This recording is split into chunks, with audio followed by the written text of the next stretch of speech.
नमस्कार। आकाशवाणी जयपुर अजमेर से प्रस्तुत है प्रादेशिक समाचार।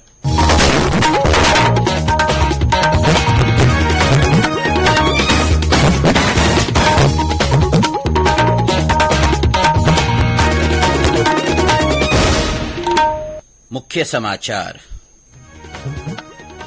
प्रधानमंत्री नरेंद्र मोदी बेंगलुरु में 26 किलोमीटर लंबा रोड शो करेंगे और जनसभाओं को संबोधित करेंगे। उपराष्ट्रपति जगदीप धनखड़ ने ब्रिटेन में भारतवंशियों से कहा, भारतीय लोकतंत्र की असली ताकत है आम आदमी का सशक्तिकरण। विश्व स्वास्थ्य संगठन ने की कोविड-19 वैश्विक स्वास्थ्य आपातकाल के समाप्त होने की घोषणा। और राज्य में पश्चिमी विक्षोभ का असर कमजोर पड़ा, ज्यादातर स्थानों पर तापमान में बढ़ोतरी।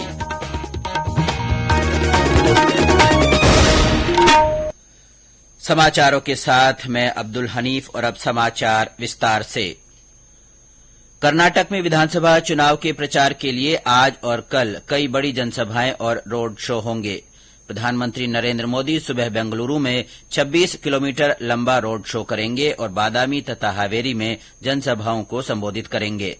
गौरतलब है कि कर्नाटक में विधानसभा चुनाव के लिए प्रचार सोमवार 8 मई को समाप्त हो जाएगा।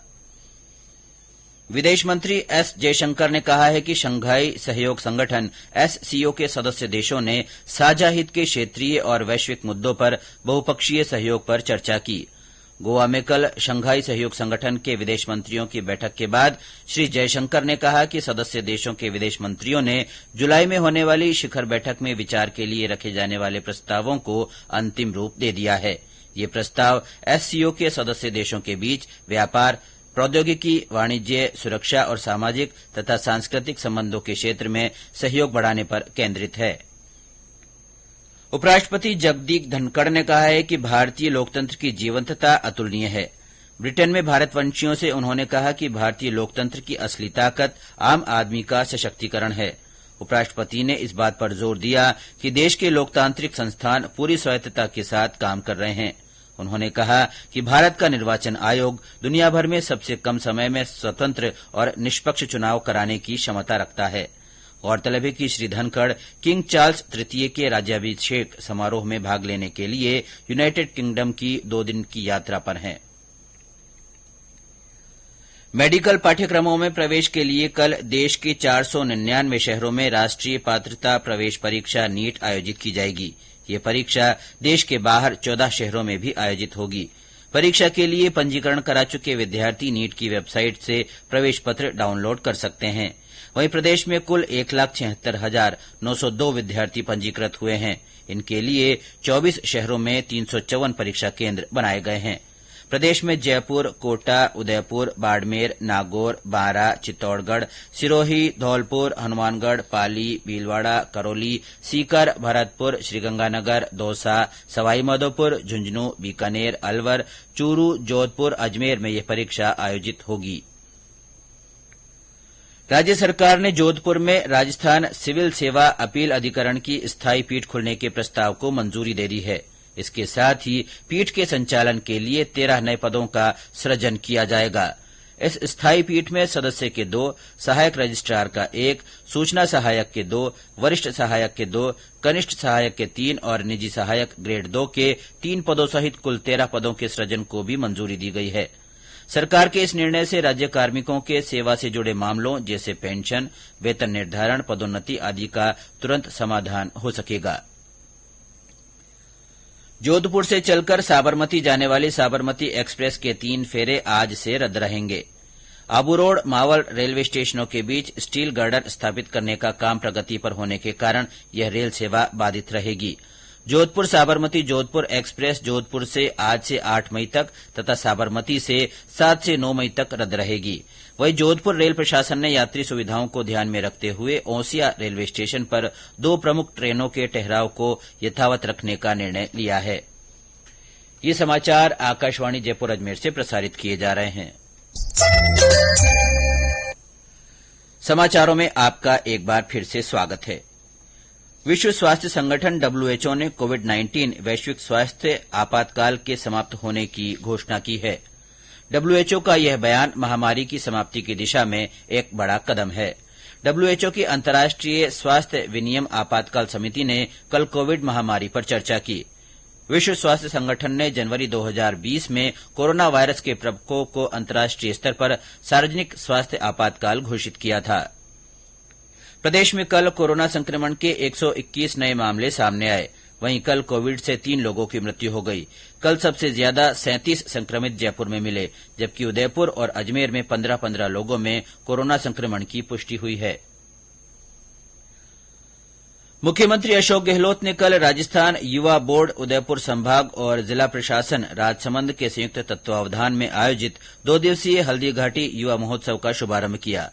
इस मौके पर श्री गहलोत ने राजसमंद के नाथद्वारा में नगरपालिका परिसर में आयोजित महंगाई राहत कैंप का भी अवलोकन किया। वहां उपस्थित जनसमूह को संबोधित भी किया। इससे पूर्व श्री गहलोत ने नाथद्वारा स्थित न्यू कॉटेज में आमजन से मुलाकात कर उनकी समस्याएं सुनी और अधिकारियों को निस्तारण के निर्देश दिए। इसके बाद मुख्यमंत्री ने स्वाधीनता सेनानी मदन मोहन सोमटिया तथा उनके परिजन से भी मुलाकात की। राज्य सरकार ने सार्वजनिक निर्माण विभाग की राज्य की सड़कों पर फास्ट ट्रैक टोल कलेक्शन की सुविधा देने और स्टेट हाईवेज पर समय पर काम पूरा करने के निर्देश दिए हैं। प्रमुख शासन सचिव वैभव गालरिया की अध्यक्षता में कल हुई एक बैठक में उन्होंने अधिकारियों को निर्देश दिए कि स्टेट हाईवेज पर फास्ट ट्रैक का काम टुकड़ों में न करके एक साथ किया जाए, जिससे प्रदेशवासियों को शीघ्र ही इसका लाभ मिल सके। आकाशवाणी जयपुर के समाचार विभाग की ओर से अंतर्राष्ट्रीय मोटा अनाज वर्ष के उपलक्ष्य में अपने श्रोताओं में मोटा अनाज के प्रति जागरूकता के लिए संदेश श्रृंखला चलाई जा रही है। इसमें श्रोता संदेश भेजकर बता सकते हैं कि वे अपने भोजन में मोटा अनाज किस तरह काम में लेते हैं। आज सुनिए झुंझुनू से हमारे श्रोता का ये संदेश। मैं विनोद सैनी झुंझुनू जिले के गुड्डागोड़जी गांव से हूं। आकाशवाणी के सभी श्रोताओं को मेरा नमस्कार। मोटा अनाज में भोजन के रूप में बाजरे की रोटी के साथ लहसुन की चटनी, गंवार की फली बहुत ही स्वादिष्ट लगती है। बाजरा एक ऐसा अनाज है जो हर मौसम में लाभदायक होता है और कई तरह की बीमारियों से बचाता है और रोग प्रतिरोधक क्षमता बढ़ाता है। बाजरे में कई तरह के पोषक तत्व पाए जाते हैं। बाजरा में कैल्शियम और प्रोटीन भरपूर मात्रा में पाया जाता है। हमारे अन्य श्रोता भी मोटा अनाज के बारे में अपने संदेश लिखकर या रिकॉर्ड कर व्हाट्सएप नंबर 9414052368 पर भेज सकते हैं। रणथंभौर राष्ट्रीय उद्यान के बिंड एनक्लोजर में बंद बाघ T104 को जल्दी ही उदयपुर सज्जनगढ़ बायोलॉजिकल पार्क में स्थानांतरित किया जाएगा। इस संबंध में NTCA की ओर से अनुमति मिल गई है। भाला फेंक खिलाड़ी नीरज चोपड़ा ने दोहा डायमंड लीग का खिताब जीत लिया है। उन्होंने 88.7 मीटर भाला फेंक कर यह खिताब जीता। युवा कार्यक्रम और खेल मंत्री अनुराग सिंह ठाकुर ने नीरज चोपड़ा को इस जीत पर बधाई दी है। एक ट्वीट में उन्होंने कहा कि नीरज चोपड़ा ने दोहा डायमंड लीग में शानदार प्रदर्शन कर देश का मान बढ़ाया है। जोधपुर नगर निगम में 5 दिनों से चली आ रही सफाई कर्मियों की हड़ताल कल शाम समाप्त हो गई। सफाई कर्मचारी संगठन की मांगों को लेकर नगर निगम और कर्मचारियों के बीच में वार्ता हुई, जिसमें कुछ मांगों पर सहमति बनने के बाद कर्मचारियों ने हड़ताल खत्म करने की घोषणा की। प्रदेश में कल कुछ स्थानों पर बादल छाए रहे और कहीं कहीं बारिश भी हुई। हनुमानगढ़ में कल रात तेज आंधी और रिमझिम बरसात का दौर जारी रहा। बारिश से मंडियों में खुले में रखा अनाज भीग गया। मौसम विभाग ने आज श्रीगंगानगर, हनुमानगढ़ जिलों और आसपास के क्षेत्रों में कहीं कहीं मेघ गर्जन के साथ हल्की वर्षा होने की संभावना जताई है। विभाग ने मेघ गर्जन के समय पेड़ों के नीचे शरण नहीं लेने की सलाह दी है। विभाग के अनुसार कल से राज्य के अधिकांश भागों में मौसम शुष्क रहेगा। और अब अंत में मुख्य समाचार एक बार फिर। प्रधानमंत्री नरेंद्र मोदी बेंगलुरु में 26 किलोमीटर लंबा रोड शो करेंगे और जनसभाओं को भी संबोधित करेंगे। उपराष्ट्रपति जगदीप धनखड़ ने ब्रिटेन में भारतवंशियों से कहा है कि भारतीय लोकतंत्र की असली ताकत आम आदमी का सशक्तिकरण है। विश्व स्वास्थ्य संगठन ने की कोविड-19 वैश्विक स्वास्थ्य आपातकाल के समाप्त होने की घोषणा की है। और राज्य में पश्चिमी विक्षोभ का असर कमजोर पड़ रहा है। ज्यादातर स्थानों पर तापमान में बढ़ोतरी दर्ज की जा रही है। इसके साथ ही प्रादेशिक समाचार बुलेटिन समाप्त हुआ। नमस्कार।